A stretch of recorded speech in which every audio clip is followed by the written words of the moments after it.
आप सबका एक बार मैं फिर अपने चैनल पर हार्दिक स्वागत करता हूं। आज आप सबको हिंदी से संस्कृत में अनुवाद करने का नियम बताएंगे और आपको अनुवाद करके भी दिखाएंगे कि किस तरह से हिंदी से संस्कृत में अनुवाद किया जाता है। तो इसके लिए आप सबको जो हम आज के पहले 2 वीडियो बना चुके हैं, आप लोग उसे अच्छे से याद कर लें। उसके बाद अनुवाद करना आपको बहुत ही आसान हो जाएगा। अब हम आपको अनुवाद करने के नियम बताने चल रहे हैं। उसके पहले कुछ शब्द रूप हैं और लकार हैं, उसको हम लिख देते हैं जिससे कि आपको समझने में बहुत ही आसानी होगी। तो सबसे पहले हम लिखते हैं लट लकार के रूप। यहां पर लिखते हैं लट लकार। अब आप लोग ध्यान दें, लट लकार आपको पहले बताया जा चुका है कि लट लकार का प्रयोग किस काल में होता है। तो आप सबको पहले से ही पता है कि लट लकार का प्रयोग वर्तमान काल में होता है। इतना आपको पता है पहले ही, क्योंकि हम आपको इसके पहले 2 वीडियो जो बनाए हैं उसमें बता चुके हैं। अब अगर हम वचन की बात करें तो वचन की संख्या संस्कृत में 3 होती है और वो कौन कौन से हैं? एक वचन और 2 वचन और बहुवचन। तो आप सबको ये भी पता है कि संस्कृत में 3 वचन होते हैं, एक वचन, 2 वचन और बहुवचन। और आप सबको ये भी पता हो चुका है कि संस्कृत में 3 पुरुष होते हैं और कौन कौन से होते हैं? प्रथम पुरुष और मध्यम पुरुष और उत्तम पुरुष। आप सबको ये चीजें पहले ही वीडियो में पढ़ाई जा चुकी हैं। जो पहले के हमने 2 वीडियो पब्लिश किए हैं उसमें आप सबको बता चुके हैं। तो संस्कृत में पुरुष की बात करें तो 3 पुरुष होते हैं और कौन कौन से हैं? प्रथम पुरुष, मध्यम पुरुष और तीसरा है उत्तम पुरुष। अब हम आपको ये बताएंगे कि पठ धातु में कौन सी धातु? पठ धातु है। और अब पठ धातु है और उस पठ धातु का लट लकार वर्तमान काल में रूप कैसे चलता है, आप लोग इसे ध्यान से समझें। तो पठ धातु लट लकार में प्रथम पुरुष एक वचन में होता है पठति और 2 वचन में होता है पठतः और बहुवचन में होता है पठन्ति। ये चीजें आपको पहले ही पता है क्योंकि हम इसको पहले ही बता चुके हैं। मध्यम पुरुष एक वचन में होता है पठसि और 2 वचन में होता है पठितः और बहुवचन में होता है पठथ। और उत्तम पुरुष एक वचन में होता है पठामि और 2 वचन में होता है पठावः और बहुवचन में होता है पठामः। अब ये आपको याद होना चाहिए। इसके बाद हम आपको ये बताने चल रहे हैं कि प्रथम पुरुष और मध्यम पुरुष और उत्तम पुरुष के कर्ता कौन कौन से हैं। तो अगर हम इसमें भी आपको बता दें कि एक वचन 2 वचन यानी कि द्विवचन शुद्ध लिखा जाता है और बहुवचन। कर्ता में भी 3 वचन होते हैं, प्रथम पुरुष के कर्ता, मध्यम पुरुष के कर्ता और उत्तम पुरुष के कर्ता। तो प्रथम पुरुष के कर्ता कौन कौन से हैं और मध्यम पुरुष के कर्ता कौन कौन से हैं और उत्तम पुरुष के कर्ता कौन कौन से हैं, ये भी आपको पहले बताया जा चुका है।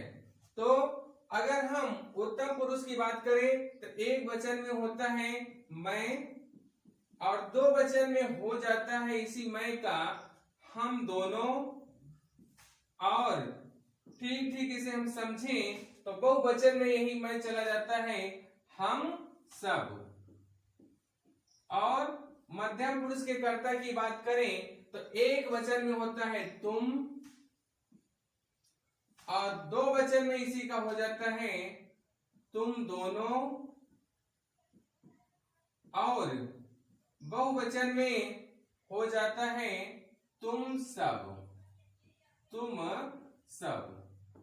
अब आगे समझिए, जो प्रथम पुरुष का कर्ता है ये होता है एक वचन में वह, और दो वचन में वे दोनों, और बहुवचन में वे सब।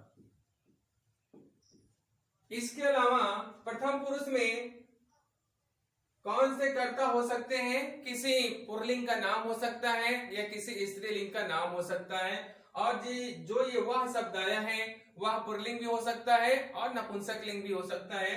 तो प्रथम पुरुष के अंतर्गत जो भी आपको हम कर्ता बताए ये हैं, और मध्यम पुरुष और उत्तम पुरुष की ये कर्ता हो गए।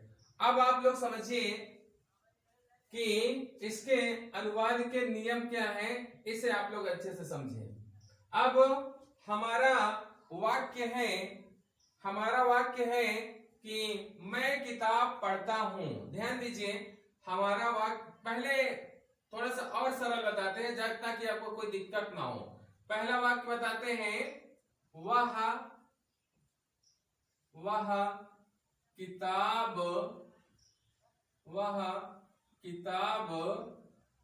पढ़ता है,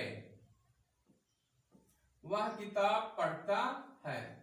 अब आप लोग ध्यान दें, इसे हमें संस्कृत में अनुवाद करना है। वह किताब पढ़ता है, तो इसके लिए सबसे पहले हमें यह जानना जरूरी है कि यह वाक्य किस काल का है, और उसके बाद इसमें कौन सा लकार लगेगा। तो वह किताब पढ़ता है, यानी कि इस वाक्य से हमें यह लग रहा है कि यह वर्तमान काल का वाक्य है। अब वर्तमान काल की पहचान क्या है कि हिंदी वाक्य के अंत में ता है, ती है, ते है लगा रहता है, या फिर रहा है, रही है, रहे हैं लगा रहता है, या जो वाक्य रहेगा उसमें वर्तमान समय में कार्य करने का बोध होता है। तो ये वर्तमान काल के वाक्यों की पहचान है। तो इसमें देखिए लास्ट में ता है, इसलिए यह वर्तमान काल का वाक्य है। और वर्तमान काल में आप लोग ध्यान दें, वर्तमान काल में लट लकार का प्रयोग होता है। तो ये क्लियर हो गया कि यह वाक्य वर्तमान काल का है और इसमें लट लकार लगेगा। अब दूसरा पॉइंट क्या है, इसमें हम कर्ता देखेंगे। हमारा कर्ता क्या है? वह किताब पढ़ता है। कौन किताब पढ़ता है? तो वह किताब पढ़ता है, ये हमारा कर्ता हो गया वह। यहां हम आपको समझने के लिए थोड़ा सा यहां पे लिख देते हैं कि ये हमारा कर्ता है। कर्ता हमारा क्या है? वह। अब यहां ध्यान दें कि वह जो कर्ता हमारा है यह किस पुरुष का है, तो वह किस पुरुष के अंतर्गत आता है? तो आप लोग ध्यान दें, प्रथम पुरुष के अंतर्गत आता है। यहां पर देख लीजिए आप लोग, ये प्रथम पुरुष का हमारा कर्ता है वह। आप ध्यान दें, पहला पॉइंट तो हमें यह पता चला कि हमारा कर्ता वह है और प्रथम पुरुष का है। हमारा कर्ता वह है और किस पुरुष का है? प्रथम पुरुष। यहां छोटा सा हम लिख देते हैं कि हमारा कर्ता प्रथम पुरुष का है। अब हम देखें, हमारा कर्ता प्रथम पुरुष का है और किस वचन का है? अगर इसको देखें तो वह पढ़ता है, तो वह माने एक लोग की बात हो रही है। तो जब एक लोग होते हैं तो वहां पर एक वचन होता है, और जब दो लोग हो जाते हैं तो दो वचन का हो जाता है, और जब तीन लोग हो जाते हैं तो बहुवचन का कर्ता हो जाता है। तो वह यानी कि एक लोग हैं तो एक वचन हो जाएगा, यानी कि हमारा कर्ता यहां पर हो जाएगा प्रथम पुरुष का, और वचन की बात करें तो एक वचन। हमारा कर्ता है प्रथम पुरुष है एक वचन, ये हो गया कर्ता। अब हमारी इसमें क्रिया क्या है? क्रिया है पठता, यानी कि पढ़ना यहां पर क्रिया है, पठ क्रिया है। अब हमारी क्रिया किस पुरुष और किस वचन की होगी? तो आप लोग ध्यान दें, इसका नियम है कि हमारा कर्ता जिस पुरुष और वचन का होता है और वही हमारी उसी के अनुसार हमारी क्रिया भी लगती है। यानी कि हमारा कर्ता अगर प्रथम पुरुष एक वचन का है तब हमारी क्रिया भी प्रथम पुरुष और एक वचन की होगी। तो यहाँ पर हमारी क्रिया क्या है? पढ़ना। आप लोग इसे ध्यान दें, क्रिया क्या है? पढ़ना। तब ये जो पढ़ना क्रिया हमारी है वो भी ये हो गई हमारी क्रिया। पढ़ना क्या हो गई? क्रिया। अब ये भी किस पुरुष और किस वचन की होगी? प्रथम पुरुष और एक वचन। अब क्यों होगी? अगर कोई पूछे कि क्यों होगी तो आप लोग ये बताइए, क्योंकि हमारा कर्ता प्रथम पुरुष एक वचन का है, इसीलिए हमारी क्रिया भी प्रथम पुरुष एक वचन की होगी। ये क्लियर हो गया। अब यहाँ पर जो अंत में है इसका अनुवाद नहीं किया जाता है। वैसे है का संस्कृत होता है अस्ति। ये हमारी क्रिया यानी कि मुख्य क्रिया है और है क्या है? सहायक क्रिया है। अब क्रिया किसे कहते हैं? जिस शब्द से हमें किसी कार्य के होने का पता चलता है, जैसे पढ़ना, लिखना, बोलना, उठना, बैठना, आना, जाना, ये सब क्रिया हैं। और इसमें किताब क्या है? किताब हमारा कर्म है। ध्यान दें, किताब क्या है? कर्म है। और ये है क्या है? सहायक क्रिया है। आप लोग ये भी जाने। अब कर्म किसे कहते हैं? तो क्रिया के आधार को कर्म कहते हैं। क्रिया के आधार को कर्म कहते हैं। अब देखिए, पढ़ना किससे पढ़ा जा रहा है? किताब से। तो पढ़ने का आधार क्या है? किताब। इसलिए किताब यहाँ पर कर्म है। अब हमें सब क्लियर हो गया। वह इसमें करता है और किताब कर्म है, पढ़ता क्रिया है सहायक क्रिया है, और मुख्य क्रिया के अर्थ को जो स्पष्ट करता है वो सहायक क्रिया कहलाती है। तो इसमें चारों शब्द क्लियर हो गए। कर्ता वह है, किताब कर्म है, पढ़ता मुख्य क्रिया है या क्रिया इसे हम कह सकते हैं, और है क्या है? सहायक क्रिया। अब अनुवाद का नियम क्या है कि हमारा कर्ता जिस पुरुष और वचन का होगा उसी पुरुष पद और वचन की हमारी क्रिया भी होगी। तो वह शब्द किस पुरुष का है? तो आप लोग यहाँ ध्यान दें, आपको समझाने के लिए अच्छे से समझ में आ जाए, इसलिए हम सभी कर्ता को लिख दिए हैं। तो वह शब्द यहाँ पर आप लोग ध्यान दें, वह शब्द यहाँ पर है और वह शब्द ये प्रथम पुरुष का कर्ता है और किस वचन का है? तो आप लोग यहाँ पर ध्यान दें, एक वचन का है। यानी कि हमारा कर्ता प्रथम पुरुष एक वचन का है। ये क्लियर हो गया। अब इसी के अनुसार हमारी क्रिया लगती है, तो हमारी क्रिया भी कर्ता के अनुसार लगेगी। हमारी अगर हमारा कर्ता प्रथम पुरुष एक वचन का है तो हमारी क्रिया भी प्रथम पुरुष और एक वचन की होगी। अब ये क्लियर हो गया। अब हम क्या करेंगे? तो वह का संस्कृत में क्या होता है? वह किताब पढ़ता है, इसका मतलब है पढ़ता है पुल्लिंग है। तो वह पुल्लिंग शब्द का संस्कृत में अनुवाद क्या होगा, इसे हम लिखेंगे। तो वह का संस्कृत में होता है पुल्लिंग के लिए साहा। तो यहां पर हम लिख देंगे वह के लिए साहा। अब आगे क्या है? किताब। किताब का संस्कृत होता है पुस्तकम। तो लिख देंगे पुस्तकम। अब आगे क्या बचा है? पढ़ना। अब पढ़ना का क्या होता है? पठ। और इसका रूप कैसे चलता है? पठति, पढ़ता, पठन्ति। और अगर हमारा कर्ता प्रथम पुरुष एक वचन का है तो हमारी क्रिया भी प्रथम पुरुष एक वचन की होगी, लेकिन किस लकार की? लट लकार की। क्यों होगी लट लकार की? क्योंकि हमारा वाक्य वर्तमान काल का है और वर्तमान काल में लट लकार का प्रयोग होता है। अब यहाँ पर ध्यान दें, ये पढ़ धातु है और पढ़ धातु कहाँ पर प्रयोग की जाती है? लट लकार में। और हमारा कर्ता प्रथम पुरुष एक वचन का है, तो हमारी क्रिया भी प्रथम पुरुष एक वचन की होगी। तो ये हमारा प्रथम पुरुष है और ये हमारा एक वचन है, यानी कि पठ धातु का जो रूप होगा प्रथम पुरुष एक वचन में वो होगा पठति। तो यहां पर हम लिख देंगे पठति, पठति। तो ये हमारा अनुवाद हो गया, सह पुस्तकम पठति, वह किताब पढ़ता है। अब ये एक अनुवाद हो गया। अब हम दूसरे की तरफ चलते हैं, दूसरा अनुवाद करते हैं। दूसरा वाक्य है, दूसरा वाक्य है वे दोनों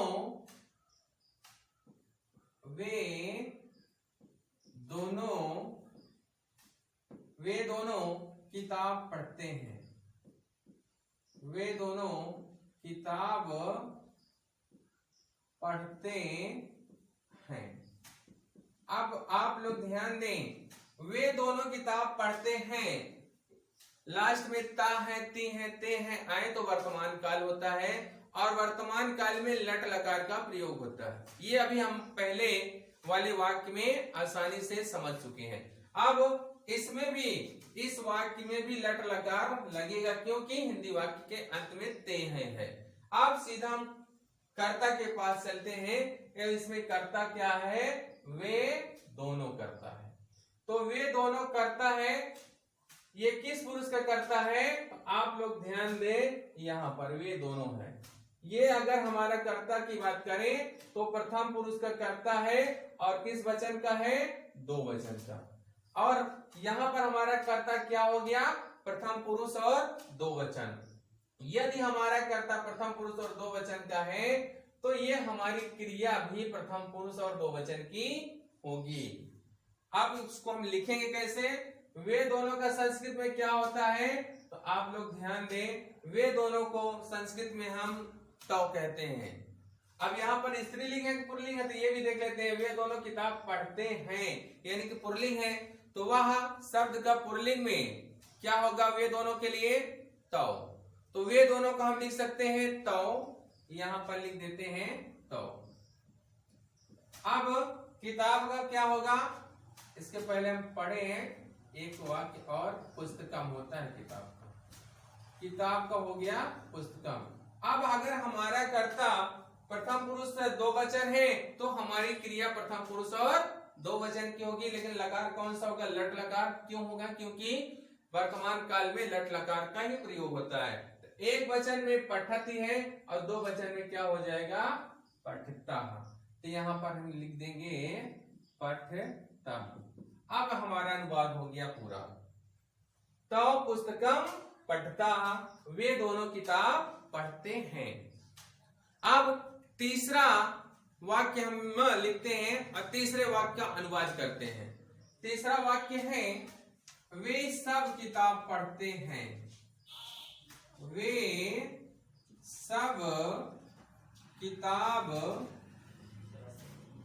सब किताब पढ़ते हैं। अगर इसका अनुवाद हम करें तो क्या हो जाएगा? सबसे पहले हम देखें कि हमारा वाक्य किस काल का है। तो वे सब किताब पढ़ते हैं, अंत में ते है, इसका मतलब ये हुआ कि यह वाक्य वर्तमान काल का है और वर्तमान काल में लट लकार का प्रयोग होता है। ये क्लियर हो गया, इसमें लट लकार का प्रयोग होगा। अब सीधा हम चलते हैं अपने कर्ता के पास कि हमारा कर्ता इसमें क्या है। कर्ता जो किसी काम को करता है उसे कर्ता बोलते हैं। जिसके द्वारा कोई काम किया जाता है उसे भी हम कर्ता कहते हैं। तो वे सब किताब पढ़ते हैं। किताब कौन पढ़ते हैं? तो उत्तर में आएगा कि वे सब। तो वे सब यहाँ पर हमारा कर्ता हो गया। तो हमारा कर्ता वे सब है। अब हमें ये ध्यान देना है कि वे सब किस पुरुष के कर्ता हैं। तो आप लोग ध्यान दें, ये हम आपको सबको आसानी के लिए लिख दिए हैं कि किसी प्रकार की कोई दिक्कत ना हो। तो हमारा कर्ता यहाँ पर ध्यान दें, वे सब है। तो वे सब यहाँ पर अगर हम देख रहे हैं तो सीधा इसी के सामने देख लेते हैं, ये लिखा है प्रथम पुरुष। यानी कि वे सब हमारा कर्ता प्रथम पुरुष का है और किस वचन का है, तो यहाँ पर ऊपर आप लोग देख लीजिए बहुवचन। तो क्लियर हो गया, हमारा कर्ता प्रथम पुरुष और बहुवचन का है। अगर हमारा कर्ता प्रथम पुरुष और बहुवचन का है तो हमारी क्रिया भी प्रथम पुरुष और बहुवचन की होगी। अब हम अनुवाद आसानी से कर लेंगे। सबसे पहले वे सब का संस्कृत में क्या होता है, आपको इसके पहले वाला वीडियो हम जो बताएं उसमें सब बताएं। वह का क्या होता है, वे दोनों का क्या होता है, वे सब का क्या होता है, और मैं का क्या होता है, हम दोनों का क्या होता है, हम सब का क्या होता है, और तुम का क्या होता है, तुम दोनों का क्या होता है, तुम सब का क्या होता है। अगर आप सबको कोई दिक्कत हो रही हो तो इसके पहले वाला वीडियो हमारा देख लीजिए, आपको बिल्कुल आसानी से ये सब चीजें समझ में आ जाएंगी। तो यहाँ पर वे सब का संस्कृत में होता है ते, वे सब का संस्कृत में होता है ते। अब किताब का क्या होगा संस्कृत में, तो होता है पुस्तकम, ते पुस्तकम। अब पढ़ते हैं कि क्या हो जाएगा, अगर हमारा कर्ता प्रथम पुरुष बहुवचन है तो हमारी क्रिया भी प्रथम पुरुष और बहुवचन की होगी। तो यहाँ पर आप लोग ध्यान दें, प्रथम पुरुष और ये बहुवचन है तो हो जाएगा पठन्ति। तो यहाँ पर हम लिख देंगे पठन्ति।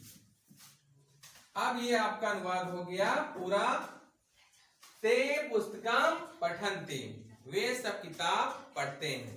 अब हम चौथा वाक्य लेते हैं। चौथा वाक्य है हमारा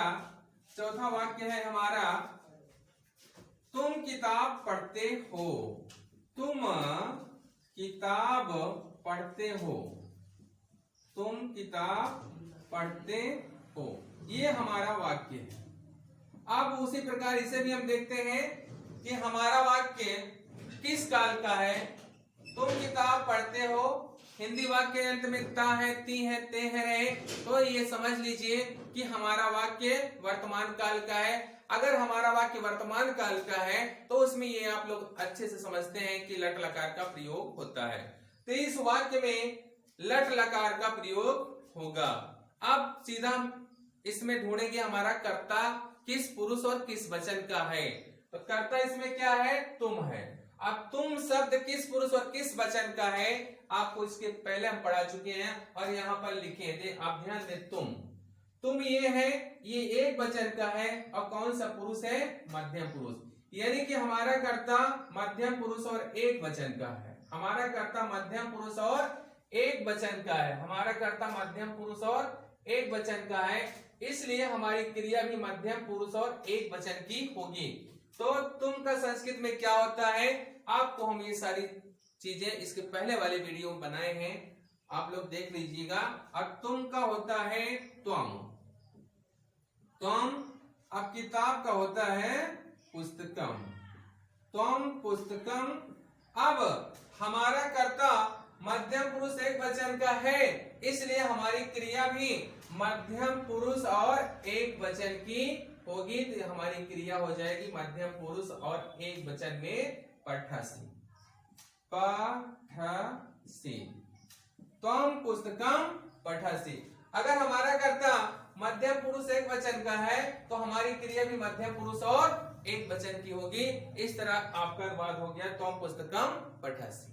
अब अगला वाक्य हम लेते हैं, पांचवा वाक्य लेते हैं। पांचवा वाक्य में है क्या हो जाएगा, तुम दोनों किताब पढ़ते हो, तुम दोनों किताब पढ़ते हो, तुम दोनों किताब पढ़ते हो। अगर हमारा वाक्य ए आया है तो सबसे पहले हम वाक्य को ही देखेंगे कि हमारे वाक्य में कौन सा लकार है आ और किस काल का है। तुम दोनों किताब पढ़ते हो, लास्ट में ता है, ती है, ते है, ता हो, ती हो, तो समझ लीजिए कि वर्तमान काल का है। तो ये हमारा वाक्य वर्तमान काल का है। अगर वर्तमान काल का वाक्य है तो इसमें लट लकार का प्रयोग होगा, ये क्लियर है। अब हमारा कर्ता क्या है, तुम दोनों, हमारा कर्ता क्या है, तुम दोनों, और ये तुम दोनों मध्यम पुरुष और दो वचन है। यहाँ आप लोग देखें, तुम दोनों ये है कर्ता और ये मध्यम पुरुष का है और वचन में क्या है, दो वचन। यहाँ पर हमारा कर्ता मध्यम पुरुष और दो वचन का है, इसलिए हमारी क्रिया भी मध्यम पुरुष और दो वचन की होगी। तो यहाँ पर हम क्या लिखेंगे, तुम दोनों का होता है युवाम, तुम दोनों का क्या हो जाएगा युवाम। और किताब का आपको पता है कि होता है पुस्तकम, इसको हम कई बार पहले दिन पढ़ चुके हैं। और अब क्या काम करेंगे, हमारा कर्ता मध्यम पुरुष दो वचन है, तो हम क्रिया को भी मध्यम पुरुष और दो वचन की लिखेंगे।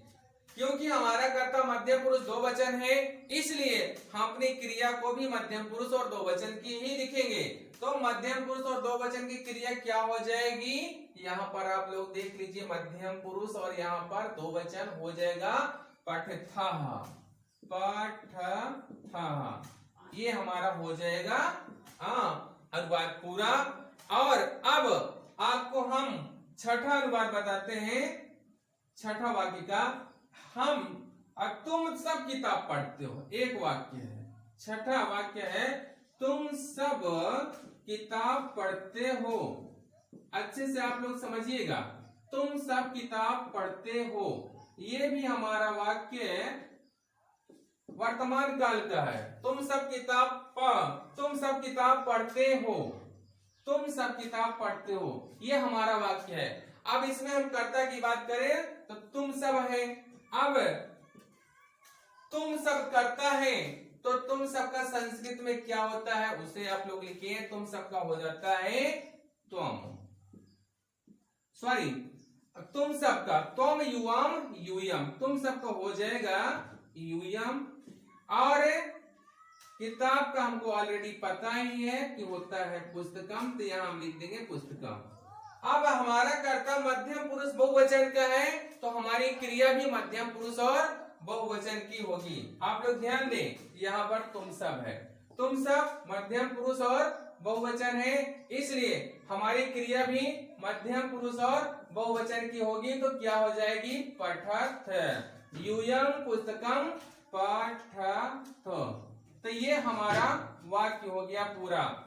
और आप लोग एक बात और ध्यान दें, जैसे वह किताब पढ़ता है रहे या फिर ये रहे वह किताब पढ़ रहा है, तो दोनों का अनुवाद वही होगा, क्योंकि इसमें इंग्लिश की तरह नहीं चलता है कि इसमें प्रेजेंट इंडेफिनिट होगा और इसमें प्रेजेंट कंटीन्यूअस टेंस, ऐसी कोई बात नहीं है।